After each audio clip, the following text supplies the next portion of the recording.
नमस्कार, मैं एस्ट्रोलॉजर प्रवीण चतुर्वेदी। मित्रों, इस वर्ष के उत्तरार्ध में बिहार में चुनाव होने वाला है। महागठबंधन अर्थात आरजेडी कांग्रेस से युक्त महागठबंधन वर्सेस एनडीए के उस समीकरण में माननीय तेजस्वी यादव जी की क्या भूमिका रहने वाली है, बिहार में सत्ता परिवर्तन क्या होने वाला है, ग्रह गोचर जन्म कुंडली क्या व्याख्यायित करती है, वैदिक एस्ट्रोलॉजी के बैकग्राउंड के तहत माननीय तेजस्वी यादव जी की जन्म कुंडली क्या प्रकाश डालती है, क्या व्याख्यायित करना चाहती है। मित्रों, इसी बिंदु क्रम में मैं आपके समक्ष प्रस्तुत हुआ हूं। मित्रों, माननीय तेजस्वी यादव जी का जन्म 9 नवंबर 1989 सुबह 5 पटना का जन्म है। मित्रों, आपकी तुला लग्न की जन्म कुंडली है। पूर्वा भाद्रपद के प्रथम चरण में अर्थात कुंभ राशि का जन्म है।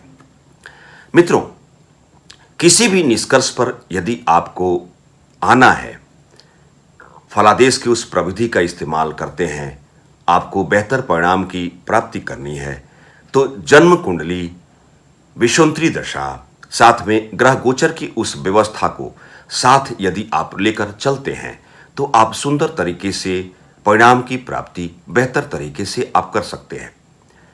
बिहार में सत्ता परिवर्तन होना है अथवा नहीं होना है, महागठबंधन वर्सेस एनडीए की उस व्यवस्था में कैसा समीकरण की प्राप्ति होनी है, तार्किक लॉजिकली विश्लेषण के तहत, एस्ट्रोलॉजिकल बैकग्राउंड के तहत आप इसका सुंदर तरीके से कैसे परिणाम की प्राप्ति आप कर सकते हैं।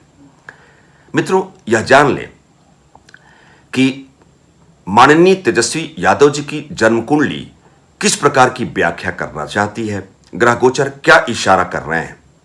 मित्रों, शुक्र से संबंधित तुला लग्न, जिसमें शुक्र, शनि और बुध, इन तीन ग्रहों की विशेष भूमिका बढ़ जाती है।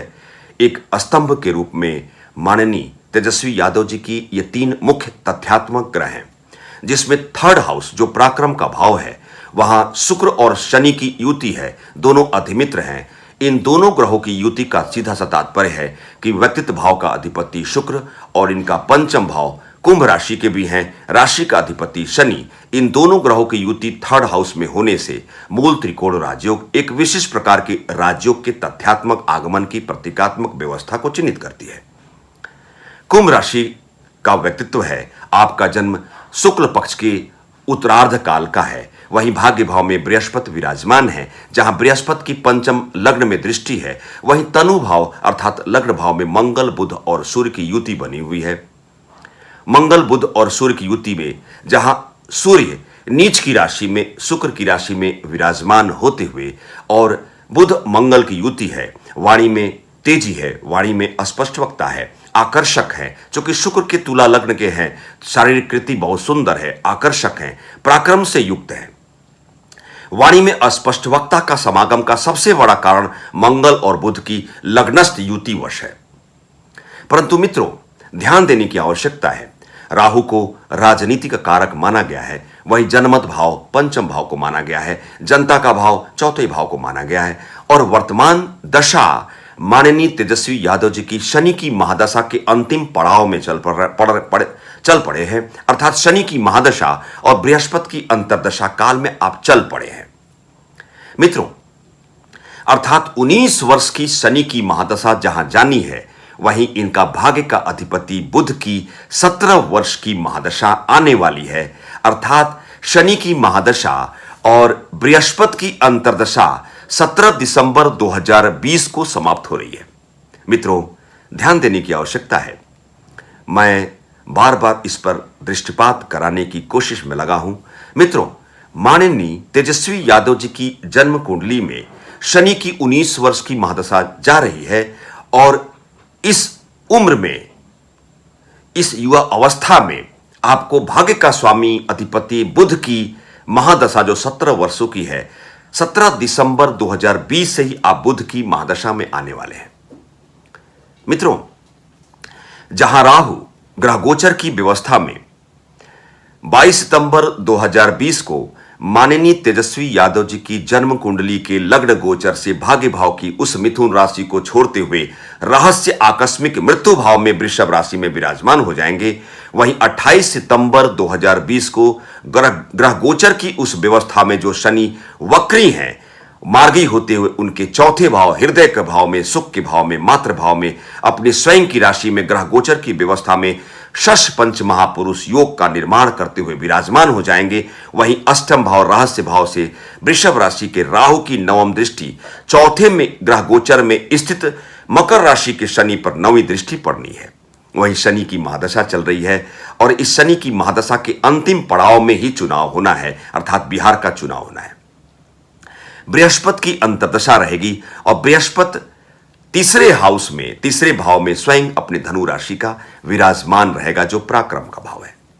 मित्रों, इतना तो तय है कि बिहार में सत्ता का परिवर्तन होना है, जहां माननीय नीतीश कुमार जी की जन्म कुंडली के तहत 12वें भाव हानि भाव की वृषभ राशि में राहु विराजमान होने वाला है। उनकी राहु की महादशा भी चल रही है, अर्थात राहु अप्रासंगिक मूड को टच करने वाला है माननीय नीतीश कुमार जी के लिए। वहीं माननीय तेजस्वी यादव जी की जन्म कुंडली के अष्टम भाव की राशि रहस्य और मृत्यु भाव की वृषभ राशि में राहु विराजमान होने वाला है। परंतु जहां नीतीश कुमार जी की जन्म कुंडली में राहु की महादशा चल रही है, महादशानाथ माननीय नीतीश कुमार जी की जन्म कुंडली के हानि भाव की राशि में पदार्पण करने वाला है, जहां 22 सितंबर 2020 को। वहीं माननीय तेजस्वी यादव जी की महादशा शनि की चल रही है, जो 28 सितंबर 2020 को शनि अपनी उल्टे चाल को छोड़ते हुए मार्गी होते हुए चौथे भाव जनता के भाव में विराजमान होने वाले हैं और अष्टम रहस्य भाव में, मृत्यु भाव में वृषभ राशि के उस व्यवस्था में राहु विराजमान होने वाले हैं, ग्रह गोचर की उस व्यवस्था में 22 सितंबर 2020 को। अर्थात अवश्यम भावी रूप से सत्ता परिवर्तन की उस गुंजाइश काल में, उस संभावना में हम और आप, बिहार की जनता प्रवेश कर रही है। बिहार में इस वर्ष के उत्तरार्ध काल में जो चुनाव होना है, इसमें इस समीकरण में आरजेडी और कांग्रेस जैसे महागठबंधन की व्यवस्था को विजित होने में ग्रह गोचर और माननीय तेजस्वी यादव जी की जन्म कुंडली सुंदर तरीके से सुंदरीकरण व्यवस्था में लाने का प्रयास कर रही है, प्रबल संभाव्य स्थिति की उस व्यवस्था में पहुंचा रही है। वहीं माननीय नीतीश कुमार जी की जन्म कुंडली के तहत राहु की महादशा, जो आपके मिथुन लग्न गोचर से 12वें भाव हानि भाव की राशि में विराजमान होने वाली है। वहीं बृहस्पति 7वें अर्धमारक भाव की राशि में स्वयं अपनी राशि में विराजमान हो जाएंगे। वहीं अष्टम भाव रहस्य मृत्यु भाव में शनि ग्रह गोचर की व्यवस्था में मार्गी होते हुए 28 सितंबर 2020 को विराजमान हो जाएंगे, जहां शनि अष्टम मृत्यु भाव में रहेंगे। यद्यपि अष्टम का शनि कारकत्व को प्राप्त होता है, परंतु राहु जहां द्वादश हानि भाव में ग्रह गोचर की व्यवस्था में वृषभ राशि के उस व्यवस्था में रहेंगे, अर्थात माननीय नीतीश कुमार जी की जन्म कुंडली के तहत जो ग्रह गोचर की बात करते हैं, तो बृहस्पति जहां 7वें भाव धनु राशि में विराजमान रहेंगे। चूंकि माननीय नीतीश कुमार जी की जन्म कुंडली में अर्धमारक अधिपति बृहस्पति है, बृहस्पति अकारक प्लैनेट है। माननीय तेजस्वी यादव जी की जन्म कुंडली की शनि की महादशा जाने वाली है।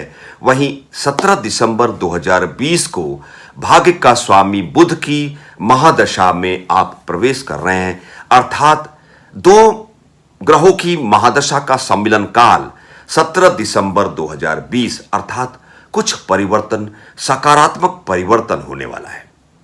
ध्यान देंगे, जहां माननीय तेजस्वी यादव जी की जन्म कुंडली में लग्न में ही बुध विराजमान है, भाग्य का अधिपति बुध लग्नस्थ है, अर्थात भावात भावाम सिद्धांत का प्रयोग करते हैं तो भाग्य भाव का अधिपति बुध अपने भाव से पंचम भाव लग्नस्थ है, जो राजयोग के रूप में फलित होता हुआ उस प्रतीत काल में आपको, अर्थात माननीय तेजस्वी यादव जी को प्रवेश कराने के लिए तत्पर है। मित्रों, बुध की महादशा और बुध की अंतर्दशा काल, जिसकी शुरुआत माननीय तेजस्वी यादव जी के लिए 17 दिसंबर 2020 से ही प्रारंभ हो जाएगी, अर्थात बिहार की सत्ता परिवर्तन की उस गुंजाइश वाली व्यवस्था में एक मशक्कत करते हुए एक शक्तिशाली तरीके से अपना प्रस्तुतिकरण इस बार माननीय तेजस्वी यादव जी करने वाले हैं। मित्रों, एक छोटी सी चर्चा के तहत बिहार में क्या सत्ता परिवर्तन होना है, कौन बनेगा अगला मुख्यमंत्री, बिहार का अगला मुख्यमंत्री, इस महत्वपूर्ण संवैधानिक पद को सुशोभित करने वाले कौन होंगे, वह व्यक्ति विशेष क्या कहती है उनकी जन्म कुंडली, क्या कहते हैं ग्रह गोचर। मित्रों, मेरा यह प्रयास एक सार्थक प्रयास है कि जन्म कुंडली के तहत आप किस प्रकार से फलादेश की प्राप्ति कर सकते हैं, किस प्रकार के परिणाम की प्राप्ति में किन ग्रहों को आप सुंदर तरीके से प्रस्तुतिकरण ग्रह गोचर और दशा और उनकी लग्न चार्ट के तरीके से आप करते हैं। मित्रों, मेरा प्रयास यही रहेगा कि आपको समझने में सुविधा हो, आपको जानने में, आपकी उत्सुकता में, जो आप विरोधक व्यवस्था में कभी कभी आप चले आते हैं, मैं आपकी संकल्पना को पूर्ण करने की उस चेष्टा में ही हमेशा आपके समक्ष आने का प्रयास करता हूं। मित्रों, इसी वक्तव्य शैली को विराम देते हुए मैं एस्ट्रोलॉजर प्रवीण चतुर्वेदी, नमस्कार।